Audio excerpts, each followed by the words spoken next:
teen nüüd ühe sellise video, mis on teile rahustuseks. Kõik need, kes on nüüd ostnud minult mingi taime ja muretsevad, et äkki ta ei lähe ilusti kasvama, äkki ta sureb ära, äkki ta teeb midagi valesti, siis ma nüüd näitangi.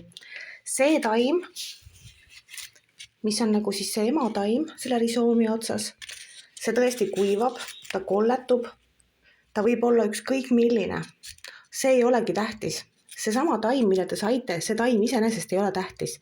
Tähtis on see, mis toimub tema sees, tema all, mulla sees. Nii et ma näitan nüüd sedasama taime. Ja mul on ta istutatud ka äkki mingi 3-4 päeva tagasi alles. Nii, ja see on oluline. See juurdekasv on oluline. See näitab seda, et taim annab edasi järeltulijaid.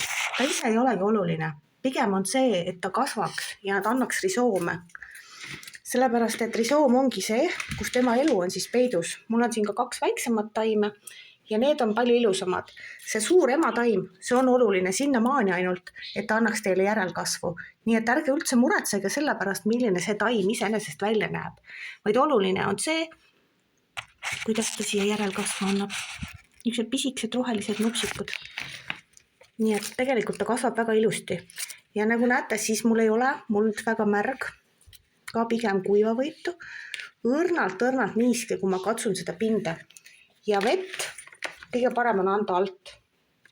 Pange vesi siia.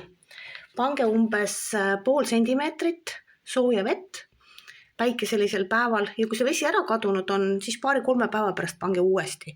Ta oskab ise seda vett siit alt võtta. Ärge kasutage ümbrispotte. Ümbrispott hoiab niiskust kinni. Nii et juured ei saa õhku. Nii et kindlasti on veel mingid asju, mis mulle veel meelde tulevad. Aga need on nüüd siuksed kõige olulisemad. Et juurdekasv on kõige olulisem. Nii et ma soovin teile edu kasvatamistel.